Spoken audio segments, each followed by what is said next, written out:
Welcome students. Mathematics class 11th में topic है relations and functions, chapter number 2 NCERT book का है और आज का मेरा इस चैप्टर का लेक्चर नंबर 4 है।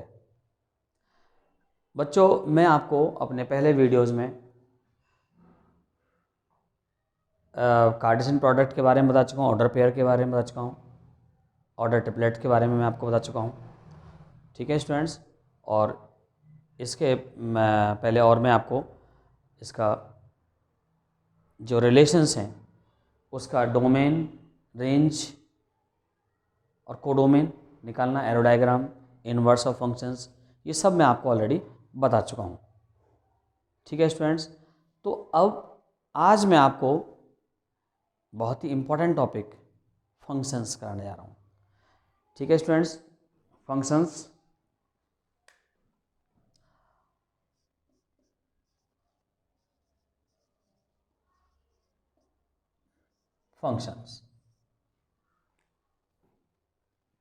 देखो स्टूडेंट, ये फंक्शंस के बारे में थोड़ा बता दूं मैं आपको, ये क्या होते हैं फंक्शन।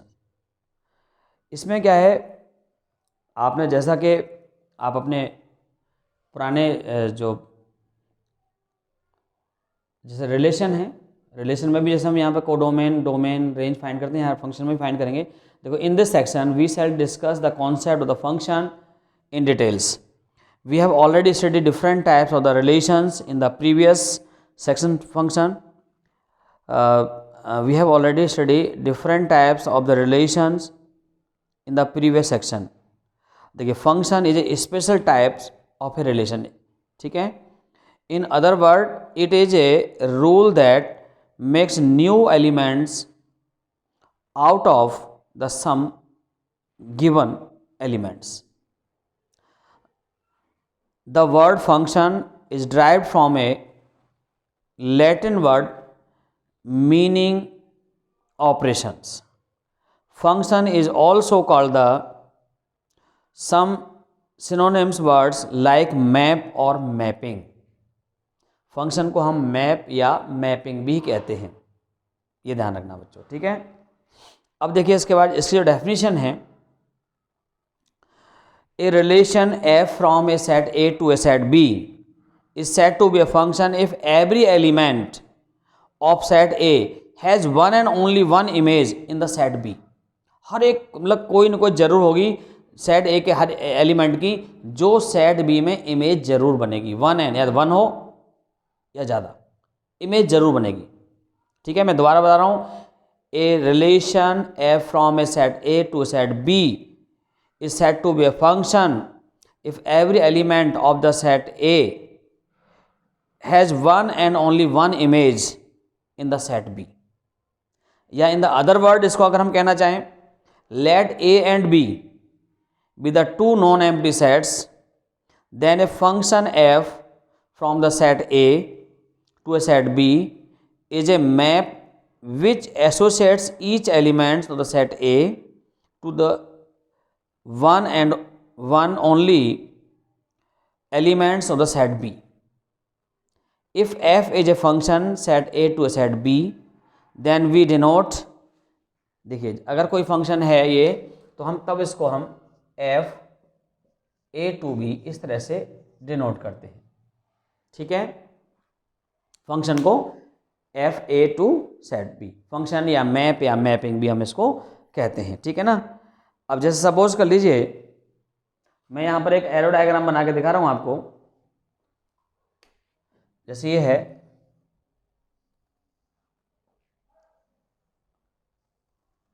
सेट ए है ये स्टूडेंट्स, और ये सेट बी है।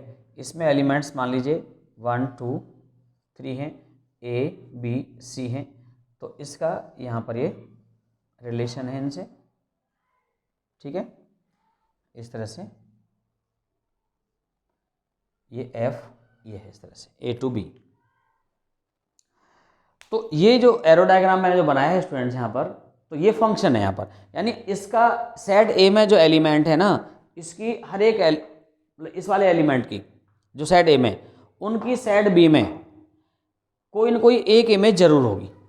ये इमेज होती है 1 की इमेज A, 2 की इमेज 3, 2 की इमेज बी, 3 की इमेज सी, ये इमेज होती है। ठीक है स्टूडेंट्स, तो ये सेट इस तरह के जो होंगे ये क्या होते हैं, सेट होते, सॉरी ये क्या होते हैं, फंक्शंस होते हैं। और इसमें एक से ज़्यादा की भी यहाँ पर इमेज ऐसा बन सकती हैं, ये जरूरी नहीं है। जैसे मान लीजिए यहाँ पर मैंने कोई और यहाँ पर एग्जांपल ले लेता हूँ कोई भी, जैसे सपोज कर लीजिए ये लिया मैंने यहाँ पर सेट ए है, सेट बी है, यहाँ पे 1 2 3 है और ये एक्स वाई जेड है। अब देखिए 1 की इमेज यहाँ पर भी है, 2 की इमेज यहाँ पर भी है, 3 की इमेज यहाँ पर है। ठीक है भाई बच्चों, तो अब यहाँ पे क्या है, 1 की इमेज वाई भी है, 2 की इमेज भी वाई है, 3 की इमेज जेड है। तो ऐसा इसमें यानी यहाँ से हर एक एलिमेंट का एरो यहाँ निकलना चाहिए, यहाँ पर कोई ना निकले कोई बात नहीं, यहाँ खाली है कोई बात नहीं, लेकिन अगर यहाँ कोई खाली हो गया ना तो वो फंक्शन नहीं होता है। यहाँ से एक एरो जरूर निकलना चाहिए, जैसे ये एरो मैंने यहाँ पे एरो बना सकते हैं आप इसको, ये एरो निकल रहा है यहाँ पर, यानी सेट ए से एरो हर एक एलिमेंट का एरो निकलना चाहिए। अगर आप ऐसा एरो नहीं निकलता है तो आप समझ जाएं कि वो फंक्शन यहाँ पर नहीं है। जैसे मैं यहाँ पर कोई भी एक और एग्जाम्पल यहाँ लेके दिखाता हूँ आपको। एक एग्जाम्पल मैंने यहाँ पर लिया है, चलिए जैसे ये है,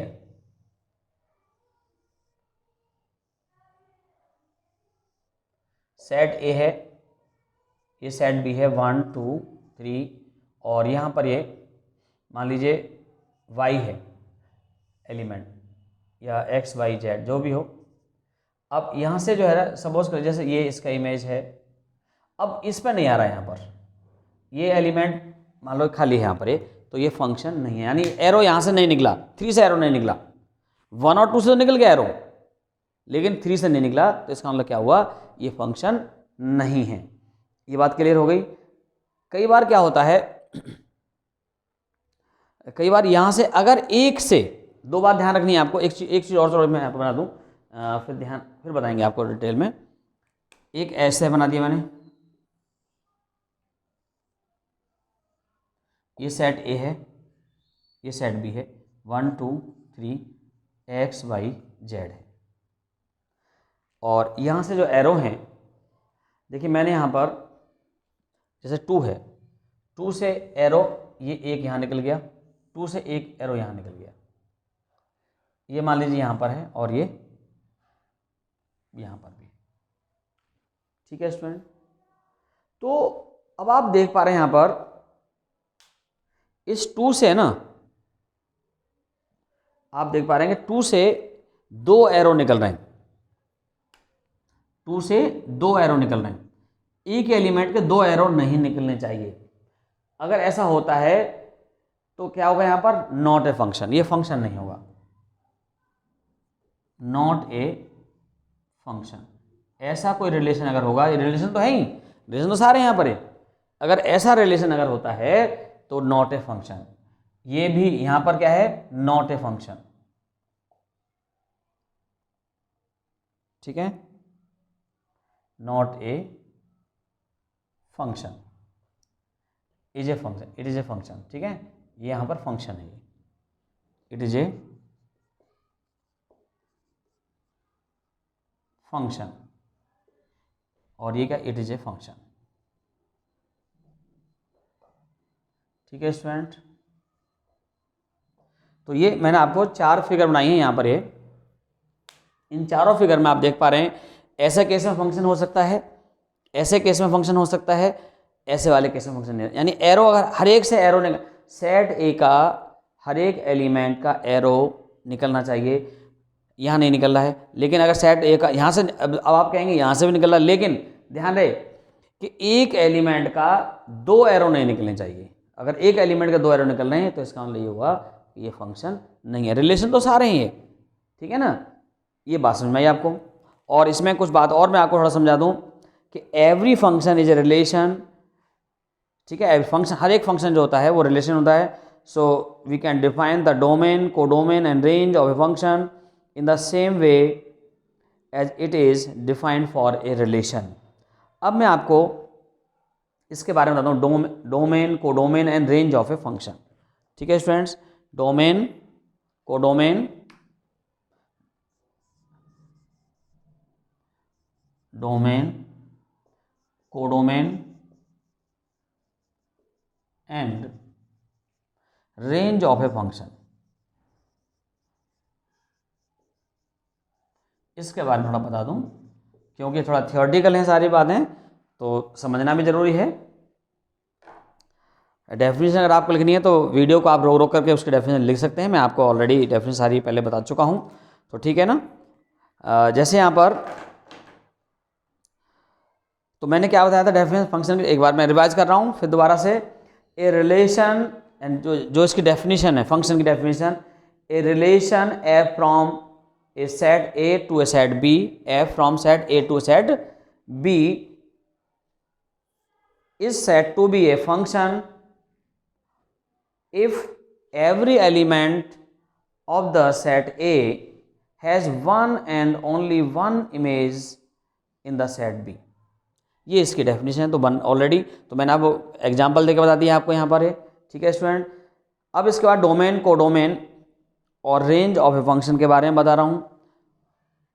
इसमें स्टूडेंट्स क्या है, in this subsection we shall discuss the concept of the domain, codomain and range of the function। देखिए स्टूडेंट, जो मैंने लिखा है ना एफ ए टू बी, जो सेट ए है, सेट ए यहां पर क्या है, set A is called the domain of the function. ठीक है student, set A is called the domain of the function and set B is called the codomain of the function. Clear, set A domain of the function and set B codomain of the function. Clear होगी मेरी बात आपको? ठीक है students, अब आती है बात, अब तीसरा नंबर लिखा है मैंने range of a function. Range of function में क्या होता है, set of the all images, set of the all images of the elements of set A under f is called range और image set of the A under f. मैं दोबारा बोल रहा हूँ, इमेज को मैंने क्वेश्चन जब सॉल्व करूंगा तो समझ में आएगा जरूर। ठीक है, अगर मैं अभी और इसको डिटेल में बताने वाला हूं। ठीक है, तो यहां पर set of the all images of the elements of the set A under f is called range और image set A under f. ठीक है, set of A under f. अब यहां पर आगे देखेंगे, थोड़ा सा और बता दूं मैं आपको, the range of the set A under f is denoted by f A. जो रेंज है इसकी, range of set A under f is denoted by f A. इसको हम ऐसे डिनोट करेंगे एफ ए से, अंडर एफ में रेंज ऑफ द फंक्शन। ठीक है भाई बच्चों, if f a equals to b, अगर कहीं पर भी ऐसा आ गया, if f a equals to B, इस तरह से आ जाए, तो then B is called, तब यहां पर क्या होता है, B is called F image of A or image of the under F or values of F at A।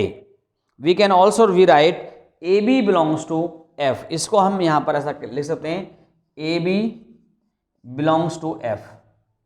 तभी तो आता है यहां पर AB belongs to F है, तो इसका मतलब ये हो गया which imply f of a equals to b आता है, f of a equals to b आता है। या इसको मैं कह सकता हूं, अगर मान लीजिए यहाँ पे लिख लूँ मैं x y बिलोंग्स टू, अगर मैंने यहाँ लिखा x y belongs to f है, तो इसका मतलब हो गया f of x equals to y। Generally हम बहुत ज़्यादा यूज करने वाले हैं इसका, f of x equal to y। ये यहाँ पर ऐसा हो जाता है स्टूडेंट्स। क्लियर होगी बात आपको? और एक बात ध्यान रखने, रेंज इज सबसेट और इक्वल टू कोडोमेन। हमेशा जो रेंज होता है, रेंज सबसेट और इक्वल टू कोडोमेन होता है। ये बात ध्यान रखनी है आपको, रेंज इज सबसेट और इक्वल टू कोडोमेन है। तो ये बातें हैं जो आपको ध्यान रखनी है भाई। Let's A and B with the two non empty set. अब नंबर ऑफ फंक्शन के बारे में थोड़ा बता दूं मैं आपको। Let A and B with the two non empty set. Is finite. मान लीजिए टू नॉन एम्प्टी सेट कैसे हैं, फाइनाइट हैं, ध्यान रखना फाइनाइट, इनफाइनाइट तो नहीं। और यहाँ पर कोई भी टू नॉन एम्प्टी सेट हैं तो देखिए n A, when n A equals to p है,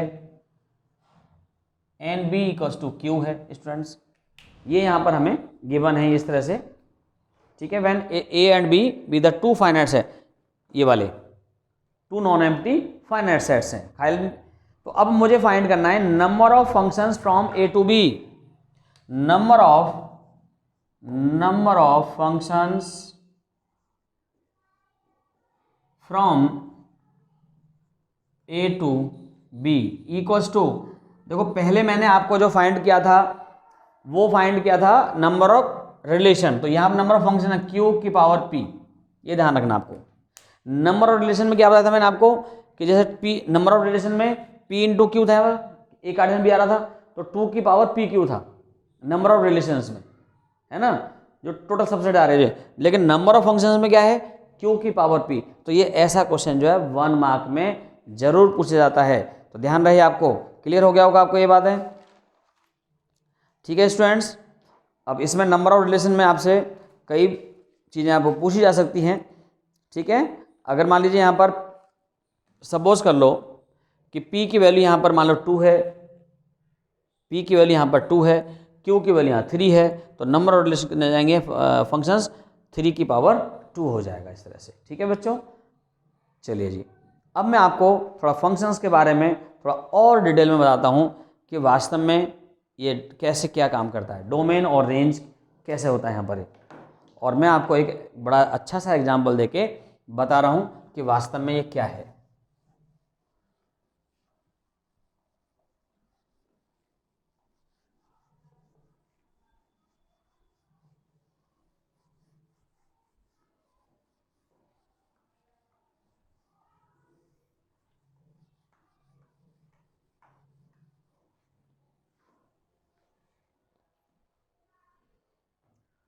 ओके बच्चों, देखिए बच्चों,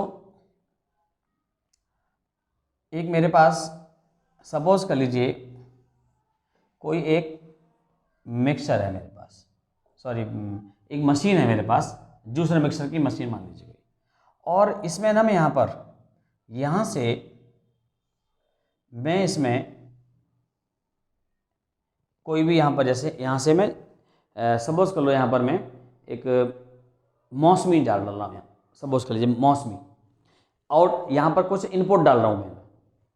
देखिए ऑल जितने भी इनपुट्स होते हैं वो डोमेन होते हैं, और जो ऑल आउटपुट्स होते हैं वो रेंज होती हैं, ठीक है बच्चों। ऑल इनपुट्स क्या होते हैं, डोमेन, यानी जो x जो आता है, अगर कोई फंक्शन है तो फंक्शन में जो x आएगा वो क्या होगा, डोमेन होगा, इनपुट्स होगा वो, और जो y आएगा तो वो क्या होगा, आउटपुट्स होगा। आउटपुट क्या होते हैं, रेंज होती है, तो ध्यान रखना इस बात को। तो मैं यहाँ पर, और जब यहाँ से मैंने कोई, और फिर कुछ न कुछ जैसे मान लीजिए जब मैं यहाँ पर मौसमी डाल रहा हूँ या कुछ ऑरेंज मैंने यहाँ पर डाल दिया ऑरेंजेस, तो कुछ न कुछ यहाँ से जूस तो निकलेगा ना, क्यों भाई बच्चों, है ना। यहाँ से यहाँ पर मैंने ऑरेंजेस डाले, यहाँ पर एप्पल डाल दिया, मान लीजिए मैंने यहाँ पर कोई भी चीज़ डाल देता हूँ ऐसी में, तो इस मशीन में जो है ना, और यहाँ से जूस निकल रहा है, तो ये तो यहाँ पर ये तो है इनपुट्स, इनपुट, और यहाँ पर है आउटपुट, ठीक है बच्चों। ये इनपुट और यहाँ पर ये आउटपुट है, इस तरह से कुछ है। तो अब मैंने यहाँ पर कुछ सपोज कर लीजिए यहाँ पर जो है जो इस टाइप से यहाँ पर मैंने कुछ भी डाल दिया, मैंने ऑरेंज डाल दिए, देखिए मान लीजिए ऑरेंजेस डाल दिए, एप्पल्स डाल दिए, ठीक है ना, और भी यहाँ पर ग्रेप्स डाल सकता हूँ मैं कोई भी, चलिए जी ग्रेप्स डाल दिए मैंने यहाँ पर, ऑरेंजेस हैं, और भी जो चीज़ हो यहाँ पर हो, ठीक है, वाटरमेलन है, जो भी कुछ डाल दें यहाँ पर, ठीक है बच्चों। तो अब यहाँ पर देखो ये क्या होगा, ये ऐसे डाले मैंने यहाँ पर, ये चीज़ जो है, अगर मैं एप्पल डाल रहा हूँ, सॉरी मैंने ऑरेंज डाला यहाँ पर, ये तो मुझे जूस किसका निकलेगा, यहाँ पर किसका निकलेगा, आउटपुट क्या आएगा, ऑरेंज आएगा, ऑरेंज का जूस आएगा, है ना, जूस किसका आएगा, ऑरेंज का आएगा। अगर मैं एप्पल डालूंगा तो एप्पल का जूस आएगा यहाँ पर, एप्पल जूस आएगा, फिर यहाँ पर एप्पल जूस आएगा, ठीक है बच्चों। और अगर मैं ग्रेप डालूंगा तो ग्रेप का जूस यहाँ पर आएगा, है ना, ग्रेप जूस आएगा यहाँ पर। तो मेरा कहने मतलब ये है कि अगर, और ये मशीन है, ये क्या है, function as a machine, function जो होता है ना वो मशीन है एक तरह से यहाँ पर जो आएगा, यानी मैं कह सकता हूँ यहाँ पर functions as a machine, functions as a machine, ठीक है भाई बच्चों। तो फंक्शन जो है क्या है, मशीन की तरह काम करता है यहाँ पर। तो ये जूसर मिक्सर मैंने लिया यहाँ पर, तो जो भी मैं डालूंगा, जो भी इनपुट्स होंगे, जो इनपुट्स मेरे पास हैं वो डोमेन होते हैं, और जो आउटपुट्स आते हैं वो रेंज होती है। तो ये तो हो गया डोमेन। तो यहाँ पर क्या आएगा, ये मैं इनको मैं डोमेन कह सकता हूँ, ये डोमेन हो गया। और जो आउटपुट्स जो आ रहे हैं यहाँ पर ये क्या है, रेंज है, ये रेंज होता है इस तरह से, समझ में आ गया। अगर यहाँ पर मैंने सपोज कर लीजिए, अगर मैंने यहाँ पर कोई भी, अच्छा मैं लकड़ी डाल दूँ यहाँ पर मान लो, तो क्या होगा, जूसर मिक्सर खराब हो जाएगा, है ना, तो फिर वहाँ काम नहीं करेगा ये। तो जो चीज़ इसके लिए बनी है वही होगा यहाँ पर, ठीक है। अब जैसे सपोज कर लीजिए मैंने यहाँ पर, अब जरा समझना बात को, कोई भी मैंने यहाँ पर ये इस तरह से, ये है फंक्शन है मेरे पास f x equals to x square. अगर मैं यहाँ पर x की कोई भी value, f x equal to, मान लीजिए मेरे पास यहाँ पे क्या है, एक्स स्क्वायर है, तो x की अगर मैं कोई भी वैल्यू यहाँ पर डालूंगा तो देखो क्या आएगा। सपोज कर लो x की वैल्यू मैंने यहाँ पर 1 डाल दिया, ये y होता है एक्चुअली, ठीक है ना। फंक्शन क्या है, a टू b, सेट, यहाँ सेट a है ये, और ये सेट b है।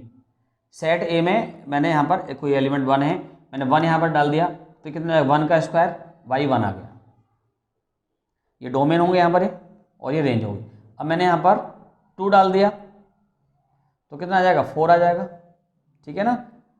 3 डाल दिया तो यहाँ पर कितना आ जाएगा, 9 आ जाएगा। तो ये इमेज बन रही है यहाँ पर इसकी इस तरह से, ठीक है बच्चों। एरो निकल रहा है यहाँ पर इस तरह से, तो एक एक एरो ऑलरेडी निकलेगा यहाँ पर, है ना। तो ये क्या बन गया, ये तो डोमेन आ गया इसका, ये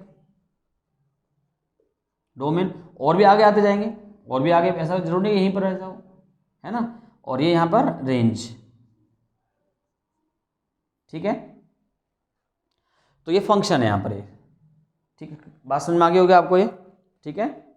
तो यहाँ पर क्या, जैसे यहाँ पर आएगा, सपोज कर लीजिए जो, अगर मैं कोई भी वैल्यू, अगर मुझे सेट ए में ए 1 2 3 दे रखे हैं, केवल 1 और 2 3 यहाँ पर है, कोई भी सेट मान लिया मैंने, चलो अगर केवल हम यही यहाँ पर लेता हूँ मैं, एफ ए टू बी है, सेट जो ए टू बी है ये वाई इक्वल डिफाइंड है, और इसमें केवल यहाँ पर जो एलिमेंट्स हैं, केवल यहाँ पर set A contain set A equals to where, मैं यहाँ पर लिख देता हूँ इसको, वेयर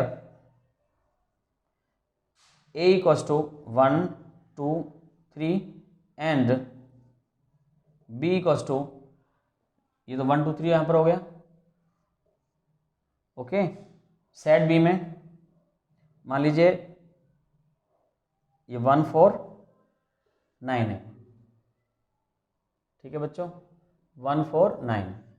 तो ये क्या बन गया यहाँ पर, ये डोमेन हो गया 1 2 3, रेंज हो गया यहाँ पर, और कोडोमेन होल सेट बी होता है, तो 1 4 9 आ जाएगा यहाँ पर। तो रेंज में जो भी वैल्यू आ रही है वही यहाँ पर, जो फंक्शन से जो y की वैल्यू आ रही है ये x के लिए होता है और ये y के लिए होता है। तो स्टूडेंट क्लियर हो गया होगा आपको यहाँ पर।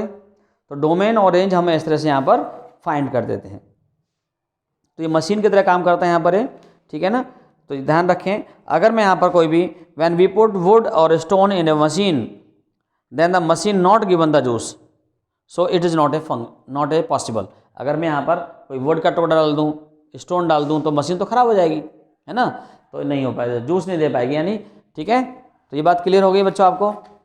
तो इस तरह से यहाँ पर जितने भी जो देखिए मैंने क्या बताया, इस बात को ध्यान रखो बस, इनपुट्स डोमेन, आउटपुट्स रेंज, ठीक है, ये कंडीशन आपको ध्यान रखनी है। और मैंने आपको लिखवाया है कि जो रेंज होता है, रेंज द सबसेट और equal to codomain, equal to range और कोडोमेन दोनों इक्वल भी हो सकते हैं, और रेंज जो होता है वो कोडोमेन का सबसेट होता है। ठीक है, तो ये बात सबको समझ में आ गई बच्चों। अब आपको यहाँ पर ग्राफ से, जैसे मान लीजिए मैं एक बहुत ही इंपॉर्टेंट बात बता रहा हूँ बच्चों आपको कि चेक कैसे करना है। मैं यहाँ पर एक ग्राफ से बता दूँ कि कौन सा फंक्शन है और कौन सा फंक्शन नहीं है। ग्राफिकली मैं आपको ये समझा देता हूँ।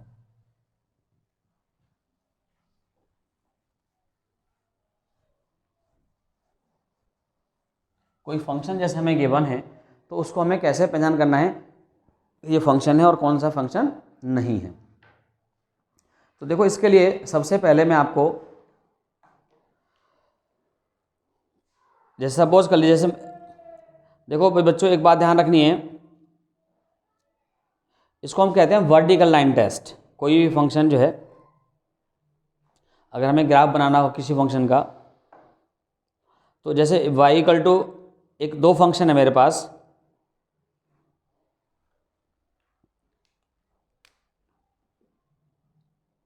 मैं कह सकता हूं उसको vertical line test.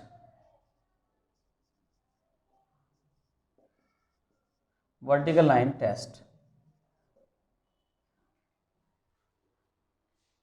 Vertical line test of a function.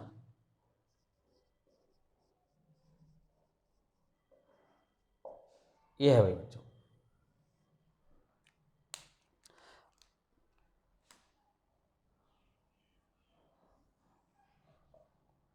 देखिए मेरे पास एक तो फंक्शन का ग्राफ ही है, मैंने कोई किसी फंक्शन का ग्राफ बनाया, और ये फंक्शन जो है कितना होता है, एक्स स्क्वायर इक्वल टू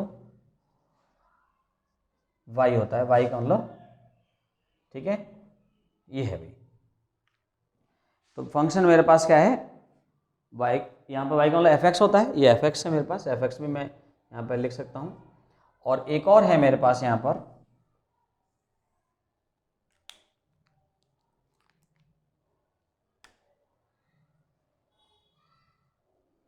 और ये है इस तरह से, ये ओरिजिन हो गया, और ये कितना होगा, y square equal to y equal to x square. इसको मैं वाई इक्वल टू सॉरी उसको मैं बोलूँगा x square equal to y, x square equal to sorry ये तो वही बात आ गई ना, x equal to y square, या इसको मैं वाई इक्वल टू क्या कह दूँ इसको स्टूडेंट, क्या होता है, y square equal to x कह सकता हूँ यहाँ पर मैं, ये हो गया y square equal to x, ये पैराबोला है बस ये, ठीक है, y square equal to x आ गया, ये वाला जो है। तो दो बन गए हैं मेरे पास यहाँ पर, ठीक है बच्चों।